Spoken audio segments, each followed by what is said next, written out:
Transcribed. Ladies and gentlemen, the Railroad Hour.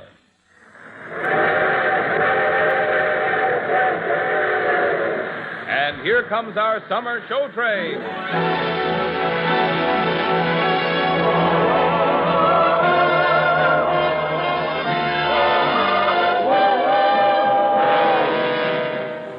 Tonight, the Association of American Railroads presents a new musical version of Rip Van Winkle by Lawrence and Lee, starring Gordon MacRae and his lovely guest, Dorothy Warren Show.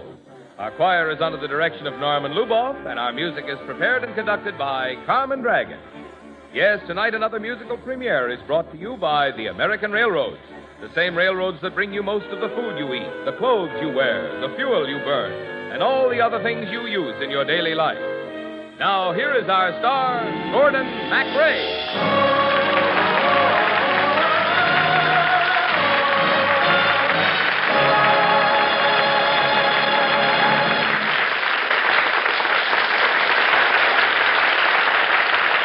Thank you, Marvin Miller, and good evening, ladies and gentlemen. Say, did you ever wish you could lie down and take a nap for about 20 years?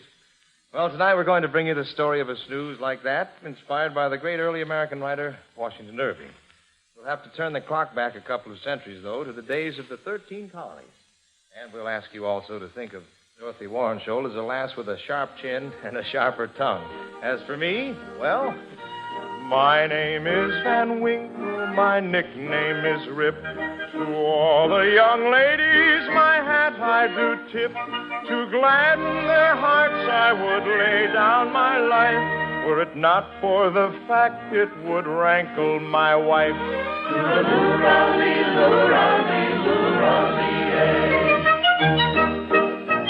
I live near the village of New Amsterdam, as full up with people as a pig's full of ham. They're thinking no changing the name to New York, as full up with people as a pig's full of pork.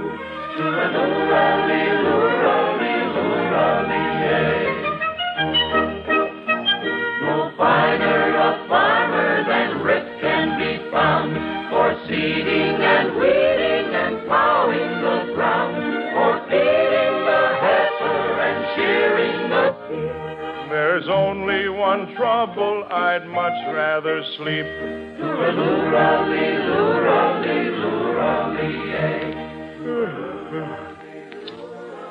I guess the back meadow can wait till tomorrow for mowing.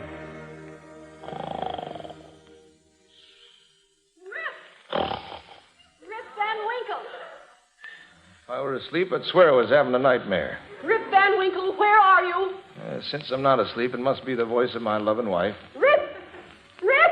It's Dame Van Winkle, all right. Coming, my love, coming. Now, how is a man's wife to keep her self-respect along with a son and a daughter when her husband spends the livelong day idling away his time and paying no attention whatsoever to his farm or his family or the affairs of his house? Well, you see, Nicholas Vedder... Nicholas Vedder, is it? A lazy, useless, loathsome ne'er-do-well, almost as bad as my own husband. Why I ever married you, Rip Van Winkle, I'll never know. I know, my love. Sometimes I ask myself the same question. Dog, that everlasting dog of yours. Well, now, what harm has he done? I've told you 1,000 times not to let that untidy creature track the mud of the streets onto my rugs. Shoo! Shoo, dog! Come with me, Wolf. You never do an honest day's work in your life. Never earned so much as a picture of King George stamped on a copper penny.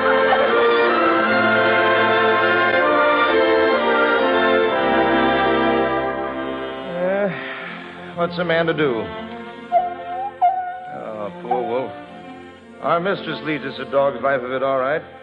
Ah, but there's one escape for us. The Catskills. The Catskill Mountains. Yes, sir. As long as a man can climb the Purple Hills and hunt for a squirrel, there's no complaining. Come on, Wolfie boy. I'll get my gun and we'll show the world it's not such a bad life after all.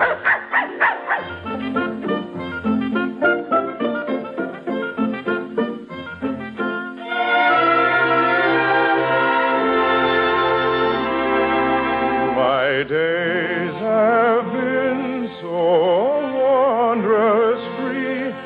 The little birds that fly with careless ease from tree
there's no sport like squirrel hunting in the wooded hills in autumn.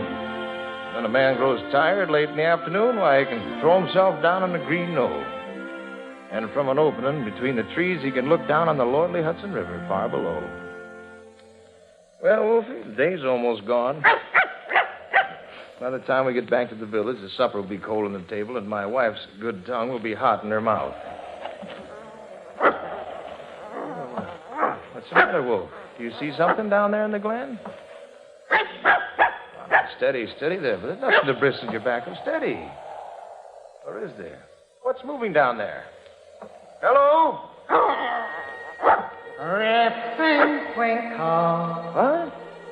Well, who's that? Rip and Winkle. Who knows my name? I saw him.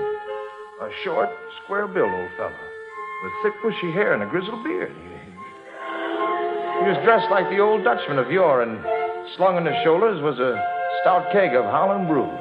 Rip and Winkle, howdy do. Have a little Catskill brew.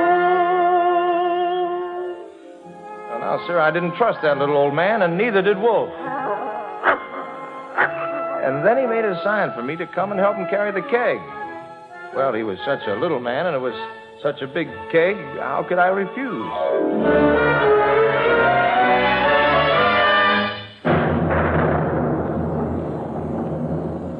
I followed him up a narrow gully. From the sound of thunder, I expected at any moment to feel a large raindrop hit the end of my nose. I looked up. There wasn't a cloud in the sky. And ahead of me in a clearing was a sight to behold. There, in a wooden hollow, was a company of odd-looking little men, all dressed up in the same ridiculous fashion as my guide. They were playing at ninepins.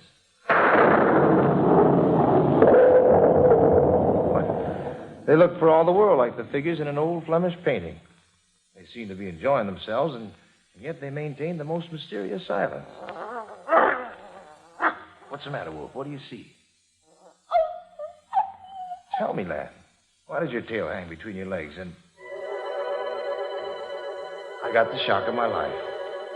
For there, not a dozen paces in front of me, her head bent low over needlework, was Dame Van Winkle. Well, now, how did she get there? Did these strange little men kidnap her or steal her away? And if they did, whatever for? What they could want with Dame Van Winkle was far beyond me. They must be strange little men indeed. Well, I'm not a fellow to question my good fortune, so just as I was about to tiptoe off, the most remarkable thing of all happened.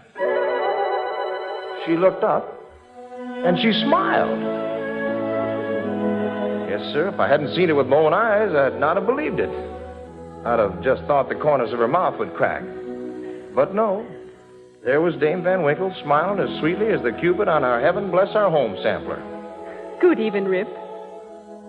Good evening, lass. Is it truly you, my love? Oh, a man should know his own wife, I should think. Oh, he should. But there's been such a change about you, my love.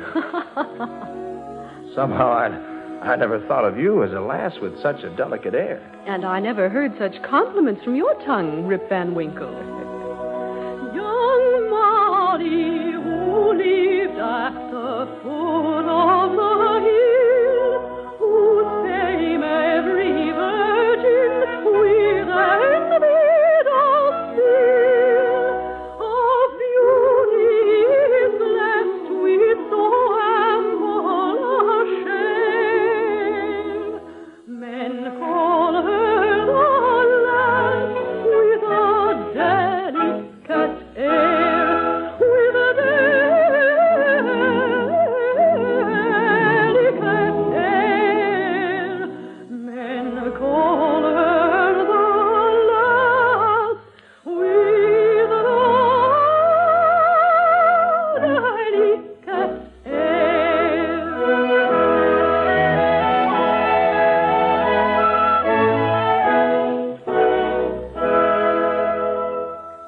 Well, now, what right did she have, the wife of Rip Van Winkle, to make so sweet a sound? I should have heard a noise like this. Now, how is a man's wife to keep her self-respect when her husband spends the livelong day idling away his time and paying no attention? No, nothing but honey came from her mouth. I scratched my head in disbelief. My wife turned into an angel on earth. Well, when you come right down to it, there's naught to complain about. Man may as well take his fortune as it comes, lift his voice in a song, and, well, see what happens. One evening last May, as I traversed the grove, in thoughtless retirement, not dreaming of love, I chanced to espy the gay nymph, I declare, and really she had a most delicate hair, a most delicate hair, and really she had a most delicate hair.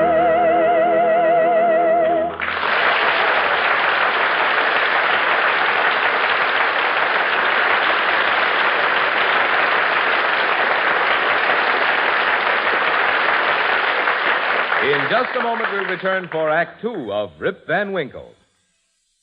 How did today's high prices get that way?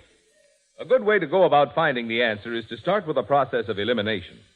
If we can rule out factors that have little to do with high prices, we can better focus on factors that directly bear on them. For that reason, I believe you'll be interested in an editorial which appeared recently in Commercial West, a leading Midwestern business publication.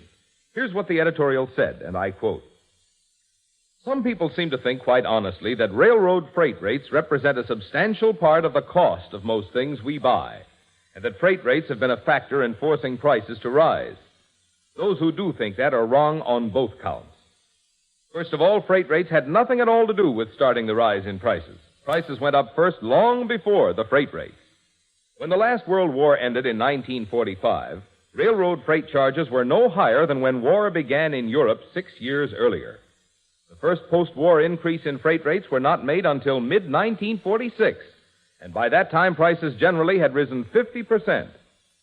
Second, railroad freight charges are always a very small fraction of the cost of most articles we buy, and today they represent a smaller fraction than they ever did before.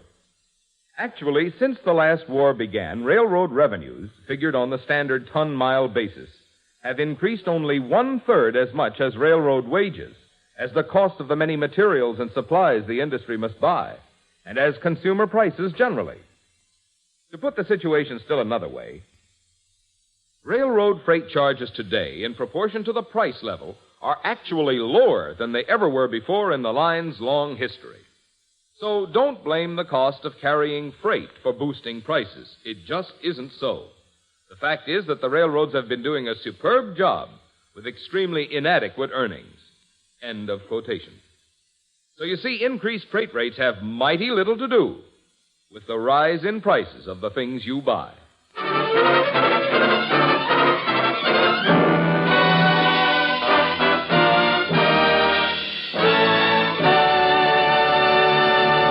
And now Act Two of the new Lawrence and Lee musical version of Rip Van Winkle, starring Gordon MacRae as Rip and Dorothy Warrenshold as Dame Van Winkle.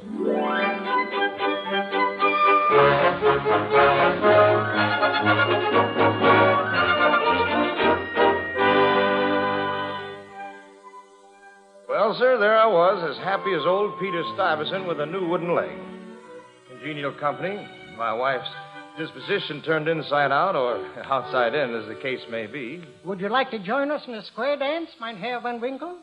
Thank you kindly, sir, but Dame Van Winkle considers dancing a frivolous pastime. Why, nonsense, Rip. I'll be your partner. What? Oh, can't believe it. Dad's good, east is east. East is west, and up is down. And I like it fine this way. I like it fine. Skip, skip, skip to Maloo, skip, skip, skip to Maloo, skip, skip, skip to Maloo, skip to Maloo, my darling. Flies in the buttermilk, shoo, shoo, shoo. Flies in the buttermilk, Shoo, shoo, shoo. Flies in the buttermilk, Shoo, shoo, shoo. Skip to Maloo, my darling. Oh, the partner, what'll I do? What'll I do? What'll I do? I'll find another one prettier happier than you and skip-to-maloo, my darling. Skip, skip, skip-to-maloo, skip, skip, skip-to-maloo, skip, skip, skip-to-maloo, skip-to-maloo, my darling. Wanna swing? Skip-to-maloo, Wanna swing? skip-to-maloo, Balance all? skip-to-maloo, skip-to-maloo, my darling. Back to your partners? Skip-to-maloo, Back to your partners. All promenade. skip-to-maloo, skip-to-maloo, my darling.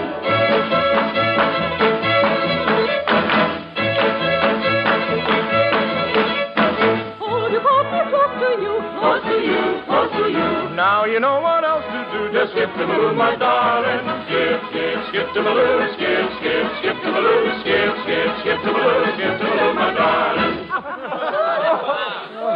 Me, I haven't danced so since the day Derek Von Bummel's daughter married the Burgermeister. Oh, we danced like that at our wedding, too, Rip. Remember? I sure do. And you were the prettiest girl in New Amsterdam. By heaven, you still are. Believe me if all those endearing young charms which I gaze on so fondly today were to change by tomorrow and fleet in my arms like fairy gifts fading away.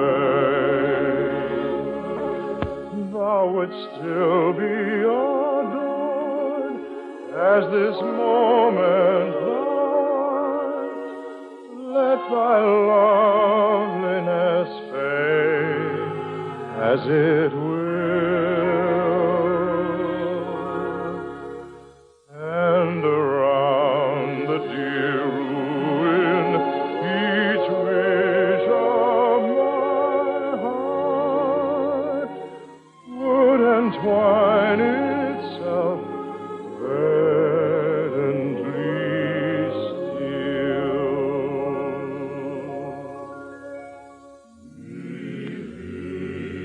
If all those endearing young stars which I gaze on so fondly today were to change by tomorrow and fleet in my arms like fairy gifts fading away. Thou wouldst still be adored as this moment thou art. Let thy loveliness fade as it will.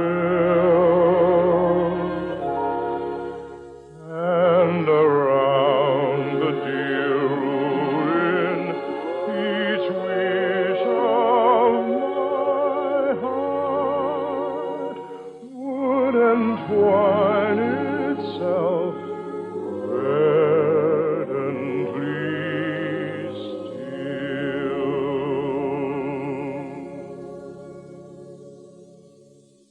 All that singing and dancing, it's first to work, isn't it? That might have one Winkle. That it is, my lad, that it is. Then I warrant it's time to tap the cake.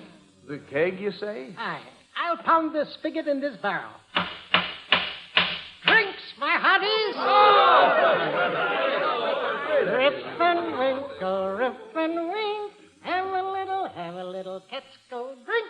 Well, I might just taste a drop if you can spare it.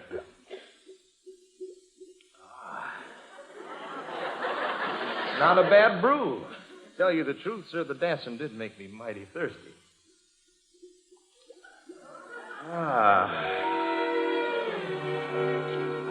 Rip and Winkle, rip and rip. Have a little Catskill nip. I will. One little old sip never hurt a man. Rip and Winkle, rip and Winkle, rip and Winkle, rip and Winkle, rip and Winkle. Thank you. Rip and Winkle, rip and Winkle, rip and Winkle.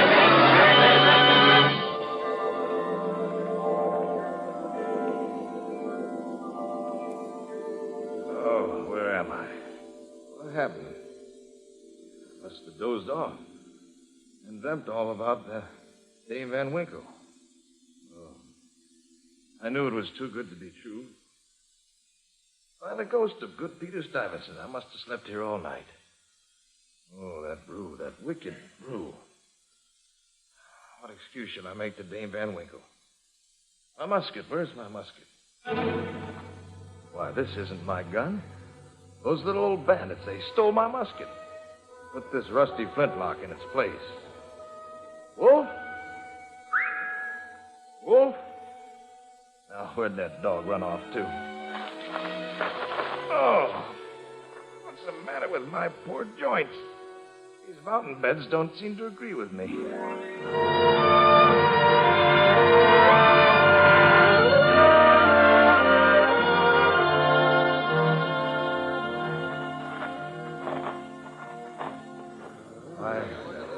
This doesn't look like my village, but it must be. Different houses, different names on the doors. Look at the beard. Look at the old man with the funny beard. Me? A beard on me? What? Why don't you let it grow all the way to your knees, Grandpa? Now, this is all very strange. I don't know any of your faces. I can't even recognize your dogs. Have I no friends here? Tell us who you are, old-timer. We'll tell you if you have friends or not. Alas, gentlemen, I'm a poor, quiet man and a loyal subject to the king. God bless him. The king? He's a Tory! A Tory! Run him out of town! A Tory! Please, I meant no harm. I'm Rip Van Winkle. At least that's who I was when I dozed off in the mountains. Dozed off? He must have slept right through the Revolutionary War. Get out the way, Rip Van Winkle. Get out the way, Rip Van Winkle. Missed the whole darn revolution. Slept right through the revolution. Now, wait a minute. Rip Van Winkle came to town, long white beard hanging down, combed his hair with a wagon wheel, died with a toothache in his heel. I'm not dead. I don't know what you're talking about. Get out the way, Rip Van Winkle. Get out the way, Rip Van Winkle. War is over, Tories weeping. Rip Van Winkle just lay there sleeping.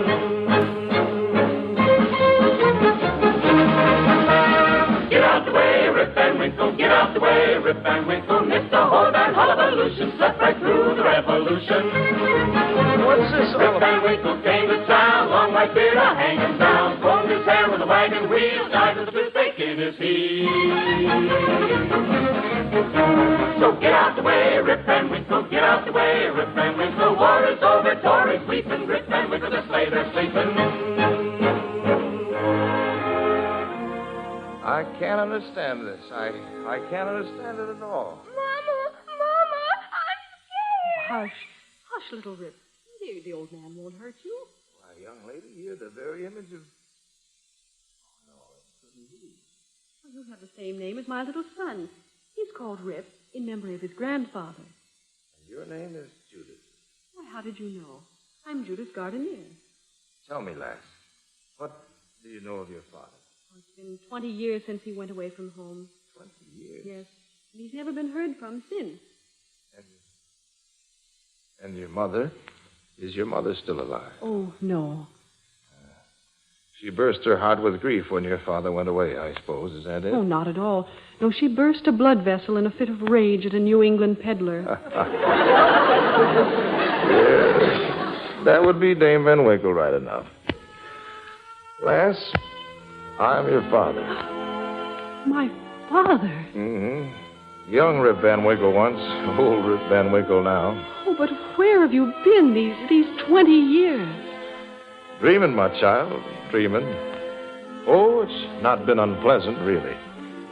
I dreamed that I was in the company of a lass who was the image of my wife, but whose tongue was as sweet as the honey in the comb. I thought it was only in my mind. But you see now, the dreams come true. Oh, welcome home, Father. My days shall be so wondrous free. The little birds that flew with careless ease from tree to tree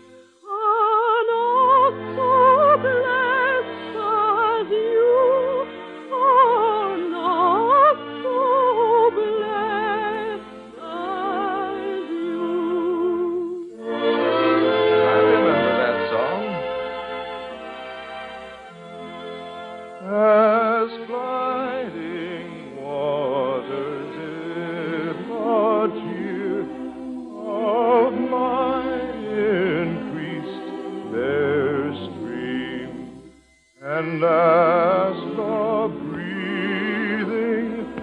gales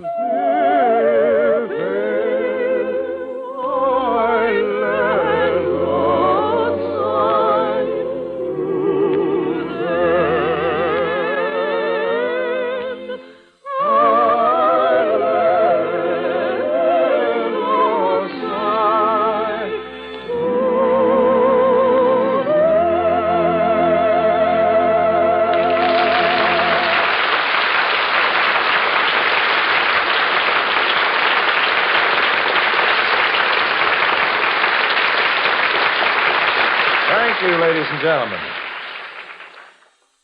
This show, Rip Van Winkle, was based on the famous Washington Irving story by Washington Irving, as I said, and was made into a musical by Lawrence and Lee. The Railroad Hour is brought to you each week at this time by the American Railroads. Truth, communism's deadliest enemy, can do much to help win the Cold War and to help prevent a worldwide hot war. Each day, hour after hour, Radio Free Europe beams the truth to millions of captive people behind the Iron Curtain, helping to sow seed of hope and revolt against the Red rulers and their collaborators. But your help is needed to build additional transmitters in Europe and in Asia, to send the truth to more millions behind the Iron Curtain. Support the independent, citizen-sponsored Crusade for Freedom and help truth fight communism. For full information, write to the Crusade for Freedom, Empire State Building, New York. 1, New York. All aboard? Well, sir, it looks as though we're ready to pull out, and so until next Monday night and the world premiere of a new musical, The Emperor of San Francisco, this is Gordon MacRae saying goodnight for myself and Dorothy Warrenshaw. Goodbye.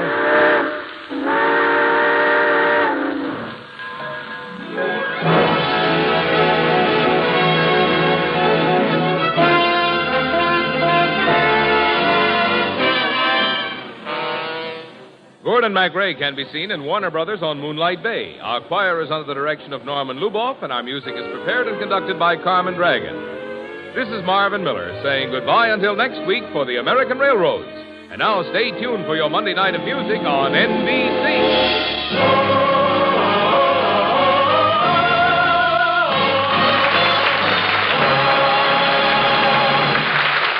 The preceding was transcribed. Next, Bidou Sayao sings on the telephone hour on NBC.